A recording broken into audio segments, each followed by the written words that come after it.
Good morning. Lakshmi welcomes you to Cotton Chaya 103, Black Tea 103, 103 കട്ടൻ ചായയിലേക്ക് എല്ലാവർക്കും സ്വാഗതം. നമ്മുടെ സബ്സ്ക്രൈബേഴ്സ് 2372 പേരായി. അതാണ് ഏറ്റവും സന്തോഷകരമായ വാർത്ത. അവരെല്ലാവരെയും ഞാൻ ഈ പ്രോഗ്രാമിലേക്ക് സാദരം സ്വാഗതം ചെയ്യുന്നു. നമുക്കൊരു ചായ ഉണ്ടാക്കാം. അതിനുള്ള ചേരുവകൾ എന്തൊക്കെയാണെന്ന് നോക്കാം. ചേരുവകൾ ഇഞ്ചി, കറുവാപ്പട്ട, ഏലക്ക, തേയില ആൻഡ് മധുരം. മധുരം എന്ന് പറഞ്ഞാൽ സ്വീറ്റ്നർ. ഇത് നമ്മൾക്കൊരു ടീക്ക് വുഡ് പെക്കർ എന്ന് പറഞ്ഞിട്ട് ഒരു ടീമുണ്ടെന്ന് ഞാൻ നേരത്തെ പറഞ്ഞിരുന്നില്ല. അവർ സംഭാവന ചെയ്തതാണ്, നമുക്ക് ഡൊണേറ്റഡ് ടു മീ. നല്ല കോസ്റ്റുള്ളതാണ്, തേക്കും തടിയിൽ നിർമ്മിച്ചിട്ടുള്ളതാണ്. അപ്പോൾ ഞാനത് നിങ്ങളെല്ലാവരെയും കാണിക്കാനായിട്ട് എടുത്തതിൻ്റെ കൊടുത്ത് വെച്ചെന്ന് മാത്രമേ. അപ്പോൾ ഇതാണ് നമ്മുടെ കപ്പ്. അപ്പോൾ അതിൻ്റെ അടിയിൽ ഇച്ചിരി പേരൊക്കെ ഇങ്ങനെ എഴുതാൻ ഇങ്ങനെ പരിശീലിച്ചുകൊണ്ടിരിക്കുകയാണ്. ഇപ്പോൾ ഇതിൻ്റെ അകത്ത് തേയില, അപ്പം തേയില ഇതിൻ്റെ അകത്തൊരു പ്രത്യേക സൈസ് തേയില, അതായത് ഈ സാധാരണ തേയിലയല്ല, ഗ്രീൻ ടീ ആണത്, ഗ്രീൻ ടീ. പിന്നെ ഇതിൻ്റെ അകത്ത് ഇഞ്ചി അങ്ങനെ ഇടാനായിട്ട് ഇഞ്ചി അരിഞ്ഞ് വെച്ചത്. അടുത്ത ഐറ്റംസിൽ കറുവാപ്പട്ട ആൻഡ് ഏലയ്ക്ക, അതിന് പൊടിച്ചത് വേറെ പുറകെ വരുന്നു, അതാണ് അതിൻ്റെ പൊടിച്ചത്. പിന്നെ സ്വീറ്റ്നർ, മധുരം, പഞ്ചസാര രഹിത മധുരം, അതാണ് അതിൻ്റെ പേര്. അതിൻ്റെ 2 പെല്ലറ്റാണ് നമ്മൾ ഉപയോഗിക്കുന്നത്, കാരണം നമ്മൾ 2 ഗ്ലാസ് കാപ്പി ഉണ്ടാക്കുന്നു. അതിനുള്ള പാത്രമാണ് ചെരുവൻ എന്ന് പറയുന്നത്. നമ്മൾ ചെരുവൻ ഇൻഡക്ഷൻ കുക്കറിൻ്റെ പുറത്ത് അത് വെച്ചു. അപ്പം നമുക്ക് അടുത്ത നടപടി ഇൻഡക്ഷൻ കുക്കറിലേക്ക് നമുക്ക് അത് ഫിൽറ്ററിങ് യൂണിറ്റാണ് കാണിക്കുന്നത്. ഫിൽറ്ററിങ് യൂണിറ്റ് എടുത്ത് വെച്ചു. ഫിൽറ്ററിങ് യൂണിറ്റ് എന്ന് പറഞ്ഞു കഴിഞ്ഞാൽ എനിക്ക് ക്യാമറ കൈകാര്യം ചെയ്യുന്നതിൻ്റെ ബുദ്ധിമുട്ട് ഒഴിവാക്കാനുള്ള സാധനമാണ്. പിന്നെ അതാണ് ചിംറ്റി, ദാറ്റ് ഇസ് ടാങ്ക്സ് എന്ന് പറയുന്ന സാധനം. ഇത് വെള്ളം, 2 ഗ്ലാസ് വെള്ളമുണ്ട്. അപ്പോൾ നമ്മൾ ഹീറ്റർ ഓൺ ചെയ്യുന്നു. Induction cooker started. ഇപ്പോൾ അടിയിലൊക്കെ എഴുതിയൊക്കെ പിടിപ്പിക്കുന്നുണ്ട്. അപ്പോൾ അതിനപ്പോൾ 60 കാണിക്കുന്നത്. അപ്പോൾ നമുക്ക് 58 വരെ നമ്മൾ ഫ്രീ ആയിരിക്കും. 58 വരെ നമ്മൾക്ക് സംസാരിക്കുകയോ എന്ത് വേണമെങ്കിലും ചെയ്യുക. അപ്പോൾ നമ്മൾ ആ മസാല സാധനങ്ങളൊക്കെ ഇട്ട് പിന്നെ ഇഞ്ചി ഇട്ടു, ഏലക്ക, കറുവാപ്പട്ട ഇതെല്ലാം ഇട്ടു. നമുക്ക് 2 മിനിറ്റ് വെയിറ്റ് ചെയ്യണമെന്നാണ് പറയുന്നത്. വെയിറ്റ് ചെയ്യുക എന്ന് പറഞ്ഞു കഴിഞ്ഞാൽ നമ്മൾ ഞാൻ നേരത്തെ പറഞ്ഞിട്ടുള്ള കാര്യങ്ങളൊക്കെ തന്നെ വീണ്ടും വീണ്ടും ഒന്ന് റിപ്പീറ്റ് ചെയ്യണേ. പുതുതായിട്ട് വരുന്ന ആളുകൾക്ക് വേണ്ടിയിട്ടാണ് റിപ്പീറ്റ് ചെയ്ത് പറയുന്നത്. പഴയ ആൾക്കാർക്ക് 2 മിനിറ്റ് നേരത്തെ സ്കിപ്പ് ചെയ്ത് പോകാൻ കുഴപ്പമില്ല.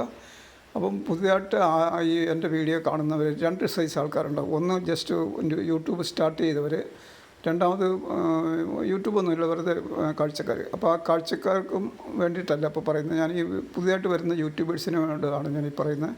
അതായത് നിങ്ങൾക്ക് ഇപ്പോൾ ഒരു സബ്സ്ക്രൈബ് കിട്ടിക്കഴിഞ്ഞാൽ, അതായത് സബ്സ്ക്രിപ്ഷൻ കിട്ടിക്കഴിഞ്ഞാൽ അത് നിങ്ങൾക്ക് വളരെ നല്ലതാണ്. നിങ്ങളുടെ ഈ യൂട്യൂബ് ബിസിനസ് മുന്നേറാനായിട്ട് സഹായകമായിരിക്കും. അപ്പോൾ എന്നാൽ ചെയ്യാൻ കഴിയാവുന്നത് നിങ്ങൾക്ക് ഞാൻ എല്ലാ സപ്പോർട്ടും ചെയ്തു തരാം. അപ്പോൾ നിങ്ങൾ ചെയ്യേണ്ട ഇത്രയേ ഉള്ളൂ. എൻ്റെ 1500 വീഡിയോ ഉണ്ട്. അതിലേതെങ്കിലും ഒരെണ്ണം ഇതിൻ്റെ അകത്ത് നിങ്ങൾ കയറിയിട്ട് ഒരു ഇമോജി ഇടുക. നിങ്ങൾക്ക് ഇഷ്ടമുള്ളത് ഇഷ്ടമില്ലാത്ത എന്തെങ്കിലും ഒരു ഇമോജി ഇടുക, ക്ലോസ് ചെയ്തേക്കുക. പിന്നെ ഒന്നും എഴുതുന്നൊന്നും വേണ്ട. അത് എൻ്റെ ഒരു കോഡാണ്, എൻ്റെ ഐ ക്യാൻ അണ്ടർസ്റ്റാൻഡ് ഇറ്റ്. അത് ആരെങ്കിലും ഇട്ട് കഴിഞ്ഞാൽ ഞാനതെങ്ങനെ മനസ്സിലാക്കുന്നത് വെച്ച് കഴിഞ്ഞാൽ, ഞാൻ യൂട്യൂബ് സ്റ്റുഡിയോ ഉണ്ടല്ലോ, YT യൂട്യൂബ് സ്റ്റുഡിയോയിൽ പോയിട്ട് ആരാണ് പുതിയ കമൻറ്റ് ഇട്ടിരിക്കുന്നത്, അപ്പോൾ അവരുടെ ബയോഡാറ്റ എടുക്കാൻ എനിക്ക് കുഴപ്പമൊന്നുമില്ല, അത് ഞാൻ എടുക്കും. അപ്പോൾ തേയില നമ്മളിട്ട്, നമ്മുടെ ആ 2 മിനിറ്റ് സമയം കഴിഞ്ഞ് തേയില ഇട്ട് കഴിഞ്ഞിട്ട് വെള്ളം തിളച്ചുകൊണ്ടിരിക്കുന്നു. അപ്പം അതിന് നമുക്ക് സ്വട്ട് തരം കൊണ്ട് ഓഫ് ചെയ്യാം. അപ്പോൾ ഞാൻ ഈ പറഞ്ഞ കാര്യങ്ങൾ ഓർത്തുകൊള്ളുക. അപ്പം ആ സ്കിപ്പ് ചെയ്ത് പോയവരൊക്കെ ഓടി വരാൻ പറ. അപ്പം നമ്മൾ അതിൻ്റെ വെള്ളം നമ്മൾ ഓഫ് ചെയ്തു. പിന്നെ ഈ ചായയുടെ പരിപാടി നമ്മൾ കൺസിസ്റ്റൻസിക്ക് വേണ്ടി ചെയ്യുന്നതാണ്. അപ്പോൾ ഇത് നിങ്ങൾ കണ്ട് മുട്ട പിടിച്ചെങ്കിൽ എന്നെപ്പോലെ നിങ്ങൾക്ക് മുട്ട പിടിച്ചിരിക്കുന്നത് എന്ത് ചെയ്യാൻ പറ്റും, സാരമില്ല. അപ്പോൾ ഫിൽറ്ററിങ് യൂണിറ്റിലേക്ക് നമ്മൾ ഫിൽറ്റർ ചെയ്യുന്നതിന് വേണ്ടിയിട്ട് ആ വെള്ളം എടുത്ത് ആ ചായയുടെ അത് എടുത്ത് ഒഴിക്കുക. അതിന് മുമ്പായിട്ട് നമ്മൾ ആ സ്വീറ്റ്നറിൻ്റെ 2 കുളികൾ അതിൻ്റെ അകത്തിട്ടു. അപ്പോൾ നമ്മൾ ടോങ്സ് കൊണ്ട്, പക്കട് കൊണ്ട് നമ്മളതിന് പിടിച്ചു. ചായയുടെ അരിക്കുന്ന സാധനമാണത്, അരിപ്പയിലേക്ക് നമ്മൾ ആ തിളച്ച ചായ വെള്ളം ആ പക്കട് കൊണ്ട് പിടിച്ചൊഴിക്കണം. അത് കൈ കൊണ്ട് പിടിച്ചാൽ കൈ പൊള്ളും. പക്കട് അപ്പോൾ ഇതാണ് ഇപ്പോൾ നിങ്ങൾ ശ്രദ്ധിക്കേണ്ടത്. ഒരു കയ്യിൽ ക്യാമറ, ഒരു കയ്യിൽ ഈ ടോങ്സ്, അതിൻ്റെ മറ്റേ ആ ചായയിൽ. അപ്പം 2 കയ്യിൽ നമുക്ക് മനുഷ്യർക്കുള്ളൂ. 2 കൈ കൊണ്ട് ചെയ്യാവുന്ന ഒരു സാഹസ പ്രവൃത്തിയാണത്. നിങ്ങളിതൊക്കെ ഓർക്കണേ. ഒരു ചായ ഉണ്ടാക്കുക എന്ന് പറഞ്ഞാൽ നിസ്സാര പണിയൊന്നുമില്ല. ഞാനിത് രാവിലെ തൊട്ട് തുടങ്ങിയിട്ട് ഇപ്പോൾ രാത്രിയായിട്ട് തീർന്നില്ല. ഭയങ്കര പണി അതിൻ്റെ പുറകിൽ.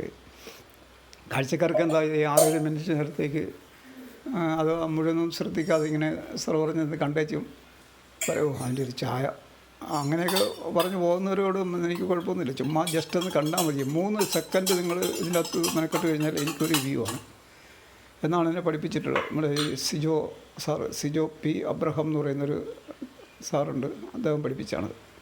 സാറെന്ന് പറഞ്ഞാൽ ഈ യൂട്യൂബിൻ്റെ സാറാണ്. അപ്പോൾ നിങ്ങൾ അദ്ദേഹത്തിൻ്റെ വീഡിയോ കാണുകയാണെങ്കിൽ നിങ്ങൾക്ക് നല്ല അറിവ് കിട്ടും. അപ്പോൾ നമ്മൾ ഈ ചായ അതിന് നമ്മൾ കപ്പിലേക്ക് ഒഴിക്കണം കേട്ടോ. കപ്പ് എന്ന് പറയുന്ന ഇത് ആണ് എൻ്റെ ഭയങ്കര സാധനം. ഞങ്ങളിത് ഓൺലൈനായിട്ട് വരുത്തിയതാണ്. 500 രൂപ ചിലവാക്കിയെന്ന് വിചാരിച്ചു. അപ്പോൾ ഈ യൂട്യൂബിൻ്റെ ഈ പരിപാടി ഞാൻ തുടങ്ങി പിന്നെ കാശത്തെ എൻ്റെ പോക്കറ്റിൽ നിന്ന് പോകണമെന്നറിയാമോ. എന്നാലും അത് മറ്റേ ഒരു ഇതുണ്ട്, ആൽക്കമിസ്റ്റിൻ്റെ പ്രിൻസിപ്പിൾ അനുസരിച്ച് എന്തൊക്കെ നമുക്ക് ആവശ്യമുണ്ട് അതെല്ലാം നമ്മുടെ മുമ്പിലേക്ക് വരും. അപ്പോൾ നമ്മൾ ചായ റെഡിയായി, നമ്മൾ മേശപ്പുറത്തുകൊണ്ട് വയ്ക്കുന്നു. അടുത്ത നടപടി വളരെ സീരിയസ് ആയിട്ടുള്ള കാര്യങ്ങളാണ്. ബൈബിൾ എടുത്തുകൊണ്ട് വരുന്നു. ബൈബിൾ നമ്മൾ വളരെ ആദരവോട് കൂടി തന്നെയാണ് എടുത്തുകൊണ്ട് വരുന്നത്. അത് നമ്മൾ ശ്രദ്ധിക്കുക. അങ്ങനെ ആദരവോട് കൂടി തന്നെ ബൈബിൾ എടുത്തുകൊണ്ട് വന്നു. ഇപ്പം നമുക്കിനി ബൈബിളിൽ നമുക്ക് പ്രാർത്ഥന വേണം. പ്രാർത്ഥനയ്ക്ക് വേണ്ടിയിട്ട് വചനം വേണം. ആ വചനം ഇപ്പം നമ്മുടെ ഫാദർ മാത്യു വയലാമണിൽ അച്ഛൻ്റെ ഡെയിലി ബ്ലെസ്സിങ് എന്നുള്ള പ്രാർത്ഥന ഇന്നത്തോണ്ട് നിർത്തിയിട്ട് നിയോഗ പ്രാർത്ഥനയാണ്. ഉപവാസത്തോടു കൂടിയ നിയോഗ പ്രാർത്ഥനയാണ്.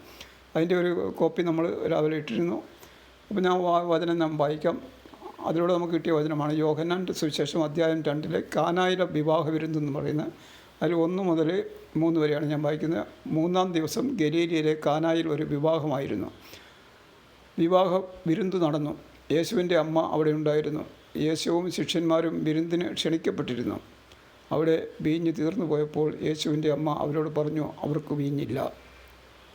അപ്പോൾ ഈ വചനം കേട്ടിരുന്ന എല്ലാവരെയും ദൈവം അനുഗ്രഹിക്കണമേ എന്ന് ഞാൻ പ്രത്യേകം പ്രാർത്ഥിക്കുന്നു. എല്ലാവർക്കും വേണ്ടിയും പ്രാർത്ഥിക്കുന്നു. എൻ്റെ സബ്സ്ക്രൈബേഴ്സിന് വേണ്ടിയിട്ടും പ്രാർത്ഥിക്കുന്നു. ഈ പ്രോഗ്രാം കണ്ട എല്ലാവർക്കും നന്ദി പറയുന്നു.